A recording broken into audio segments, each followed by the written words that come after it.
You are born in a hospital that does not ask many questions.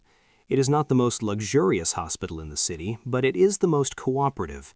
The staff move with quiet efficiency, and no one writes down more than they need to. Your last name is spoken carefully, like it carries weight, because it does. Your father is not just a businessman, he is the kind of man people mention in lowered voices, followed by long pauses. Congratulations. You are born into a world where respect and fear are the same currency. Your childhood home is large but not showy. From the outside, it looks like wealth. From the inside, it looks like control. There are cameras in places you don't notice until you are older. There are men at the gate who never smile. You learn early that they are not security in the normal sense, they are protection, which is a slightly different concept. Your toys are expensive, but fewer than expected. You are allowed to have things, but not attachments. Things can be taken, things can be used, things can become leverage. No one explains this to you directly, but you understand it anyway, the way children understand rules that are never written down. Your father is a presence more than a person. When he is home, the entire house adjusts around him. Conversations become quieter, people stand straighter, even the air feels more organized. He is not unkind to you. In fact, he is often gentle in a way that feels almost surprising. He brings you gifts from places you don't fully understand yet.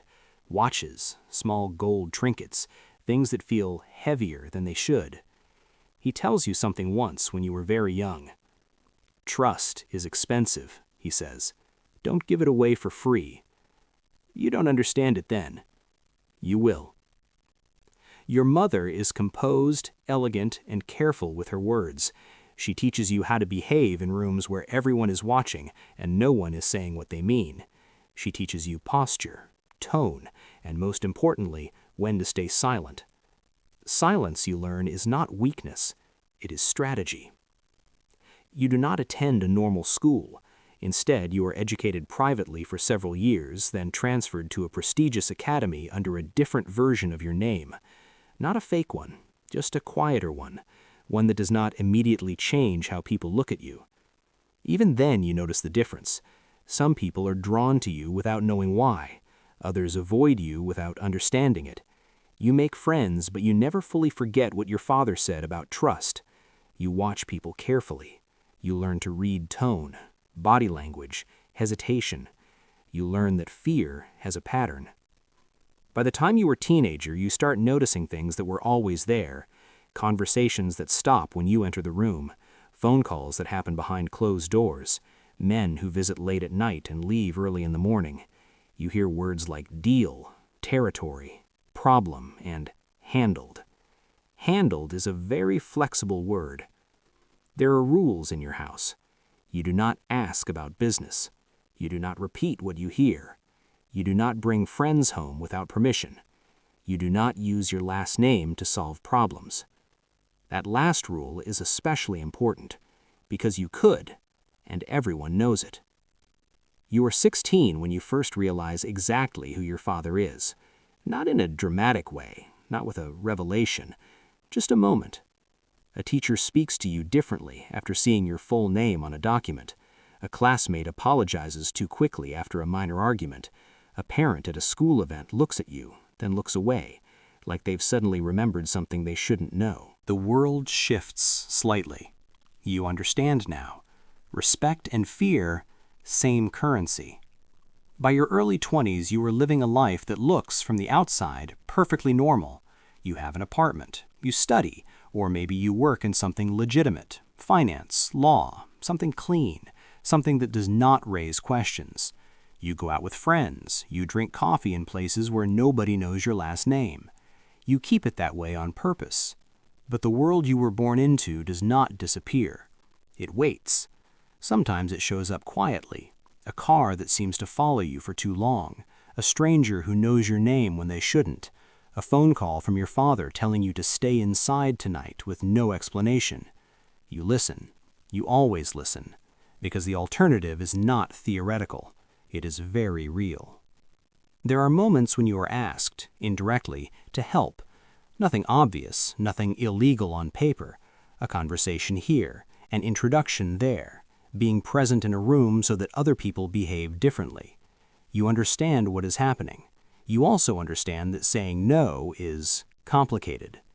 Family in your world is not just emotional, it is structural. Loyalty is not optional, it is expected. Years pass. You become very good at living between two realities. In one, you are a normal person with a normal life. In the other, you are the daughter of a man whose influence extends into places you will never fully see.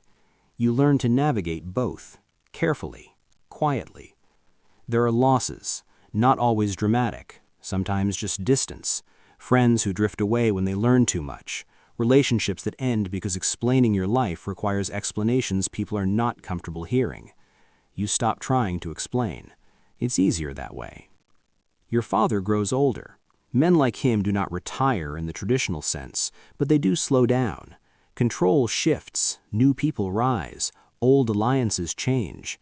The world around him becomes less predictable, which makes your life less predictable too. One day you realize something important. You were never just living in his world. You were part of it, whether you wanted to be or not. Decades pass. You build something of your own.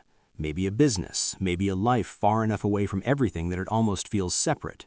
You create distance where you can.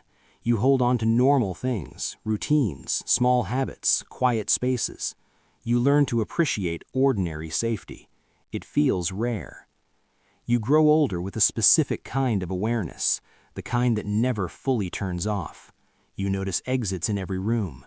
You pay attention to people's hands, their tone, the way they look at you. You don't call it fear, you call it understanding. You die in your 70s or 80s, not because of the life you were born into, but in spite of it, something ordinary, something human. Time eventually catches everyone. Your obituary is simple. It does not mention your father's world. It does not mention the things you saw, or the things you understood, or the things you chose not to say. It just mentions your name, which for most of your life was the most complicated thing about you. And the strangest part of being born into a world like that is this. From the outside, it looks powerful. From the inside, it feels like walking through life with invisible rules, invisible risks, and invisible weight. You learn to carry it, because you were never given the option not to.